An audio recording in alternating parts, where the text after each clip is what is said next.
गुरुर्ब्रह्मा गुरुर्विष्णू गुरुर्देव महेश्वरा सद्गुरु साक्षात परब्रह्म तस्मै श्री सद्गुरवे नमः। जय जय रघुवीर समर्थ श्रीराम समर्थ। सद्गुरु चरणांना नतमस्तक होऊन आपण या शुभ्र सकाळच्या तेजोमय वातावरणामध्ये सर्वजण उपासना करून श्रवणाला बसलेले आहात असं समजून आपण या निरूपणास सुरुवात करूया। मायबाप सज्जनांचं स्वागत आहे। समर्थांनी मनाच्या श्लोकांमध्ये सुंदर असं मनुष्याचं मन आहे ना, ते बघा सत्कर्मामागे कसं वळवावं हे सांगितलेलं आहे।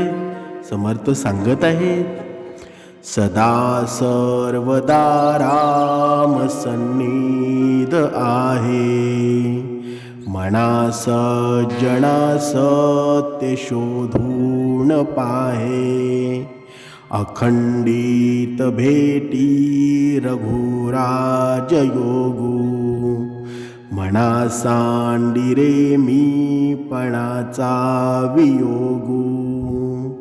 बघा किती सुंदर असं वर्णन केलेलं आहे। हे सज्जन म्हणा, भगवान राम हा सदा सर्वदा आहे ना, तो आपल्या जवळच असतो। तू जागा असो किंवा झोपलेला असो, तुझ्या नेहमी जवळ असतो। पण तू शोधून तर पाहायला हवं ना, हा आत्मा परमात्मा याचं अखंड मिळन असतं आणि या अहंभावामुळं त्या दोघांचा वियोगच होतो ना।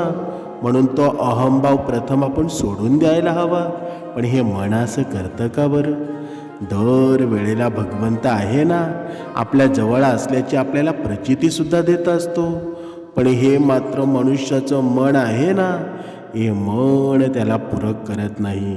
मनुष्याच्या जीवनामध्ये तो भरपूर वेगवेगळे मार्गक्रमण करत असतो, पण भगवंताच्या जवळ कधी तो पोचण्याचा प्रयत्न तरी करतो का बरं? म्हणून समर्थांनी सांगितलेलं आहे ना, तुझ्या जीवनामध्ये हे असमाधान आहे ना, तुझ्याकडे पैसा असून सुद्धा तू समाधानी नाही, तर असं होतं का? बघा शास्त्रामध्ये एक सुंदर कथा सांगितलेली जाते। बघा थोडासा मार्मिक उदाहरण आहे, पण तुमच्या जीवनामध्ये तो असा परिणाम घडवणारा आहे ना, की तुम्हाला जीवनाची ही आशा आहे ना, कशी मनुष्याच्या जीवनामध्ये अधोगती निर्माण करते ना, ते या उदाहरणाद्वारे स्पष्ट होईल। एक श्रीमंत सावकार होता, आलोट त्याच्याकडे संपत्ती होती। पुढील 7 पिढ्या जरी बसून त्यांनी खाल्ल्या ना, तरी ती संपत्ती त्याला संपणार नव्हती। म्हणजे एवढी संपत्ती त्याच्याजवळ त्याने मिळवलेली होती, पण तरीसुद्धा त्या संपत्तीमध्ये तो समाधानी नव्हता। त्याच्या मनात काहीतरी विवंचना होती, त्यामुळं रात्रभर झोप यायची नाही। त्यामुळं खऱ्या सुखाला तो वंचित झाला होता। त्यानं प्रत्येकाला विचारलं, मी काय करू म्हणजे माझ्या विवेचनातून माझी सुटका होऊन जाईल, मला सुखाची झोप लागेल। आणि त्याला कोणीतरी सांगितलं, तू संतांना शरण जा, म्हणजे संत तुला यामधून नक्कीच सोडवतील। ज्याप्रमाणे बघा रामायणामध्ये त्या नारद मुनींनी कोणाला सोडवलं बरं? वाल्या कोळीला सोडवलं ना। आणि वाल्या कोळींनी किती मोठी किमया केली ती कथा तुम्हाला माहीतच आहे। त्या पद्धतीची अवस्था त्या मनुष्याची झाली होती, त्या सावकाराची झाली होती। आणि त्या श्रीमंत संतांच्या शोधामध्ये निघाला। बघा तो श्रीमंत संत श्रीमंतच आहेत ना। इथे भरपूर पैशावाल्याला आपण श्रीमंत म्हणतो, पण भरपूर पैशावाला कधीच श्रीमंत नसतो। ते बघा म्हणून या कथेमध्ये असं सांगितलेलं आहे की श्रीमंत संतांच्या शोधामध्ये तो निघाला। वाटेत एका झाडाखाली एक साधू महाराज बसले होते। त्याला नमस्कार करून श्रीमंत म्हणाला, महाराज काहीही कमी नाही, सर्व काही आहे। पुढील 7 पिढ्या बसून खाईल एवढं संपत्ती आहे, एवढं मी धन मिळवलेलं आहे, तरीही मी सुखी नाही। एक विवंचना मला झोप येऊ देत नाही, त्यामुळं मी सुखी नाही। साधू महाराज म्हणाले, आधी विवंचना काय आहे ते सांग बरं, म्हणजे त्यातून कसं सुटायचं ना ते मी तुला सांगतो. बघा, तो सावकार म्हणाला, महाराज तसं म्हणाल ना तर मला काहीतरी विवंचना नाही, पण एकच विवंचना आहे, आणि ती म्हणजे माझ्या 8व्या पिढीचं काय होईल. कारण 7 पिढ्यांचं मी कमवून ठेवलेलं आहे. 7 पिढ्या माझ्या व्यवस्थित खातील, हे सर्व माझीकडे आहे. फक्त चिंता हीच आहे या 8व्या पिढीची. म्हणजे साधू महाराज म्हणाले, बघा, काळजी करू नकोस, मी तुला यातून नक्कीच सोडवणूक करेन. साधूंनी त्याला 1 किलोभर तांदळाची पिशवी दिली आणि सांगितलं की त्या डोंगरावर एक म्हातारी एका झोपडीमध्ये राहते आणि तिला हे तांदूळ देऊन ये, म्हणजे मी तुला तुझ्या विवंचनेतून मुक्त करेन. तेव्हा तांदूळ घेऊन श्रीमंत म्हातारीच्या झोपडीमध्ये आला, ज्या झोपडीला दार सुद्धा नव्हतं. ती भगवंताच्या भजनामध्ये दंग होती. श्रीमन नारायण नारायण नारायण, श्रीमन नारायण नारायण नारायण, श्रीमन नारायण नारायण नारायण, असं निरंतर भजनामध्ये दंग असताना आणि हा सावकार तिथे पोचतो. ते निरंतर ते श्रवण ऐकून, ते म्हातारीचे ते उद्गार नामस्मरण ऐकून एक क्षण याला समाधान वाटतं. याच्या मनामध्ये आवाज येतो, बघा, ही म्हातारी एवढी गरीब आहे, पण हिच्या झोपडीच्या बाहेर एवढं समाधान आहे, तर आतमध्ये कितीही आनंदित असेल. बघा, तिची ती भाव समाधी लागलेली होती. श्रीमंतांच्या पायाच्या आवाजानं त्या आजीची भाव समाधी भंग झाली. तिने वर बघितलं आणि म्हणाली, काळा आहे सीते बाबा.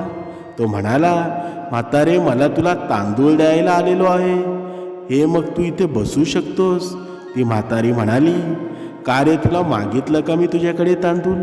तुझ्या समोर हात पसरला होता का मी? मग काय इथे आला आहेस तू? ही पिशवी उचल आणि चालायला लाग. तो म्हणाला, मला त्या झाडाखाली बसलेल्या साधूने पाठवलेलं आहे, म्हणून मी इथे आलो आहे. ती म्हणाली, त्या साधूला जाऊन सांग की अजून 2 दिवस पुरतील ना, एवढे तांदूळ माझ्या झोपडीमध्ये आहेत. श्रीमंतांना आपली अक्कल चालवली आणि तो म्हणाला, म्हातारे, 3ऱ्या दिवसाला होतील, राहू देत तुझ्याकडं. ती म्हातारी म्हणाली, माझ्या 3ऱ्या दिवसाची चिंता तुलाही नको आणि त्या साधूलाही नको. त्याला जाऊन सांग, माझ्या 3ऱ्या दिवसाच्या तांदळाची चिंता मी ज्याच्यावर सर्वस्वाचा भार टाकून या निर्जन स्थळी भजन करत बसले ना, त्याला नक्कीच आहे. हे ऐकून तो सावकार पिशवी घेऊन परत तेथून आला. साधू समोर पिशवी ठेवून निघाला. बघा, साधूने त्याला हाक मारली, अरे, ही विवंचना ऐकून आला होतास ना, मी तुला त्यातून सोडवणार आहे. श्रीमंत खाली मान घालून म्हणाला, महाराज, मला आता सर्व उत्तर मिळालेलं आहे. 3ऱ्या दिवसाच्या तांदळाची चिंता न करणारी म्हातारी जेवढी सुखी आहे ना, तेवढा मी महामूर्ख दुःखी आहे. या कथेचा सारांश काय आहे बरं? आशय हा आहे की सुख कशात आहे हेच आम्हाला अजून कळालेलं नाही, तर सुख समाधानामध्ये आहे ना, आणि हे समाधान बाजारात विकत मिळत नाही, तर ते भगवंताच्या भजनात मिळतं. म्हणून भोजनामध्ये सुख नसून ते भजनामध्ये आहे ना, हे जेव्हा मनुष्याला कळेल ना, तेव्हा बऱ्याच प्रश्नांची सोडवणूक होईल. आमच्या जीवनातील भजन नाहीसं झालं, आम्ही भोजनाला प्राधान्य दिलं म्हणून आम्ही दुःखी आहोत ना. बघा, आयुष्यात कधीतरी भजनाला महत्त्व द्या. तुमचं मन एकाग्र झाल्याशिवाय राहणार नाही. आणि आपल्या आयुष्यामध्ये शत्रू आपला कोण आहे बरं? आपल्या आयुष्यामधला खरा शत्रू आहे ना, ते आपले कर्मच आहेत ना. म्हणजे आपल्या जीवनामध्ये आपण काही कर्म करावं ना, हे आपलं मनच ठरवत असतं. पण आपलं मन एवढं भरकटलेलं आहे ना, आपल्याला काहीच सुचून देत नाही. नेहमी आपल्या जीवनामध्ये आहे ना, अंधकाराचे कर्म निर्माण करत असतो. म्हणजे आपले कर्म चांगलं आहे ना, तर आपलं चांगलंच होणार आहे. आपण चांगलं कर्म केलं ना, तर आपलं चांगलंच होईल. या जगाच्या पाठीवर एक शक्ती आहे की तिला माहिती आहे. खरं सांगू का, आपण आरशामध्ये पाहतो ना, आपल्याला वाटतं आपण चांगले आहे, पण मग जगाला सांगायची काय गरज आहे का बरं? पण आपण काय करतो बरं? आपलं सर्व काही आपण जगाला सांगत सुटतो, पण जग आपल्याला दुःखामधून बाहेर काढतं का कधी बरं? कधीच काढत नाही. समर्थांनी सांगितलेलं आहे ना, ज्या वर दिसणाऱ्या गोष्टी आहेत ना, त्या सत्य स्वरूपाच्या नसतात. त्यावर आपली भूलचूकसुद्धा होऊ शकते. समर्थांनी मनाच्या श्लोकांमध्ये सुंदर वर्णन केलेलं आहे. दिसे लोचणी ते नसे कल्पकोडी, अकस्मात आकारले काळ मोडी, पुढे सर्व जाईल काही न राहे, मना संत आनंत शोधून पाहे. म्हणजे या डोळ्यांना जे दिसत आहे ना, जे इंद्रियांना जाणवत आहे, ते कल्पानुकल्प राहणार नाही. आकारामध्ये आलेल्या सर्व वस्तूंना आहे ना, काळ हा नष्ट करून टाकत असतो. म्हणजे या प्रळयकाळी सर्व नष्ट होणार आहे, काहीच उरणार नाही. म्हणून हे मना, जे शाश्वत आहे ना, त्याचा तू शोध घ्यायला हवा. पण हा मन शाश्वताचा कधी शोध घेतो का बरं? कधीच शोधत नाही. खरं सुख कशामध्ये आहे ना, आयुष्यभर त्याला कळत नाही. म्हणजे हा खरं सुख नक्की आहे कुठे, हा प्रश्न प्रत्येकाच्या मनामध्ये एकदा तरी नक्की पडतो. काही जण म्हणतात की पैसा आल्यानंतर मनुष्य सुखी होतो. काही जण म्हणतात नाव, मान, सन्मान, मोठं घर, मोठ्या गाड्या, बंगला. पण खरंच तरी पण मनामध्ये एकच उत्सुकता निर्माण होते ना, की खरं तर मनुष्याचं सुख नक्की आहे कशामध्ये? सुख बाहेर नसतो, सुख मनात साठवलेलं असतं. आपण दिलेल्या परिस्थिती आपण बदलू शकत नाही, पण त्या परिस्थितीकडे पाहण्याचा मनाचा आपला दृष्टिकोन आहे ना, तो नक्कीच बदलू शकतो. मन शांत जर असेल ना, तर छोट्या गोष्टीसुद्धा मनुष्याच्या जीवनामध्ये आनंद निर्माण करतात. पण मन जर अस्थिर असेल, तर मोठ्या गोष्टीही आपल्याला ज्या हव्याशा गोष्टी वाटणाऱ्या असतात ना, त्यासुद्धा मनुष्याच्या जीवनामध्ये दुःख निर्माण करत असतात. म्हणूनच समाधान सुखाचं रहस्य आहे ना. सुख म्हणजे जास्त मिळवणं नाही, सुख म्हणजे जे मिळालं याची कदर करणं म्हणजे सुख आहे ना. समाधान हीच खरी संपत्ती आहे. आणि समाधानी मन असणारा माणूस आहे ना, तो कधीच एकटा नसतो. तो भगवंताच्या नामस्मरणामध्ये असतो. तो जगातील सर्वात श्रीमंत मनुष्य असतो. तुम्ही आयुष्यामध्ये तुम्ही हे जाणवलं आहे का, की माझ्याकडे एक वेळ भरपूर पैसा आला होता, मी भरपूर आनंदी झालो होतो, पण जेव्हा माझ्या जीवनामध्ये पैसा येऊन सुद्धा माझ्या घरचं कोणी आजारी झालं, तेव्हा माझ्या वाट्याला परत दुःख आलं. आजही माझ्याकडे भरपूर पैसा आहे, पण ते सुख आहे ना, ते माझ्याजवळ नाही. मग त्या पैशाचा काही उपयोग आहे का बरं? अजिबात नाही ना. म्हणून अपेक्षा जितक्या कमी कराल ना, तेवढं सुख तुमच्या जीवनामध्ये जास्त येईल. म्हणून अपेक्षा वाढल्या की मनुष्याच्या जीवनामध्ये आहे ना, दुःख वाढत जातं. जे मिळालेलं आहे ना, त्याच्यामध्ये सुख निर्माण करा. कारण ही नाती सुखाचं घरच आहेत ना. मोठी घरे, मोठ्या गाड्या मिळतील, पण खरी माणसं मिळालेली आहेत ना, तर ते मन श्रीमंत होतं. नात्याची उब म्हणजे खरी श्रीमंतीच आहे ना. म्हणून तुम्ही जगामध्ये किती काय करता ना, त्यापेक्षा जगामध्ये तुमची किंमत किती आहे, तुम्हाला किती कोण मान सन्मान देतं. नाहीतर एखाद्याकडे भरपूर पैसा असून सुद्धा त्याला कुत्रंसुद्धा विचारत नाही. मग त्या पैशाचा काही उपयोग आहे का बरं? अजिबात नाही ना. म्हणून स्वतःसाठी वेळ देणंही सुखाचं आहे. पण आपण रोज धावतो, उद्याची चिंता करतो, भूतकाळामध्ये अडकतो आणि आज आपण जगायला विसरतो. फक्त आणि फक्त काही मिनटं आहे ना, स्वतःसोबत घालवा. शांत राहा, स्वतःशी बोला, एक मोठं सुख पहा आणि त्या सुखामध्ये झोपून जा. पण आयुष्यामध्ये आपण नुसती चिंताच करत बसलो तर आयुष्याचं सुख समाधान कधी भोगणार बरं? म्हणून मदत ही सुख आहे. एखाद्याला हसवणं, एखाद्याला मदत करणं, ही छोटी छोटी कामं आहेत ना, आपल्या जीवनामध्ये समाधान निर्माण करत असतात. आणि हे समाधानाचं मूळ आहे, ही खरी श्रीमंती आहे. पण आपण यापासून दूर राहतो, मग आपल्या आयुष्यामध्ये अधोगतीशिवाय काही जन्माला येतं का बरं? कधीच नाही. बघा, तुम्ही आयुष्यामध्ये कधी अहिल्याबाई होळकर यांचं नाव ऐकलेलं आहे का? बघा, इथे आठवलं म्हणून सांगणं गरजेचं आहे. अहिल्याबाई होळकर यांनी स्वतःच्या मुलाला मृत्यूदंडाची शिक्षा दिली होती.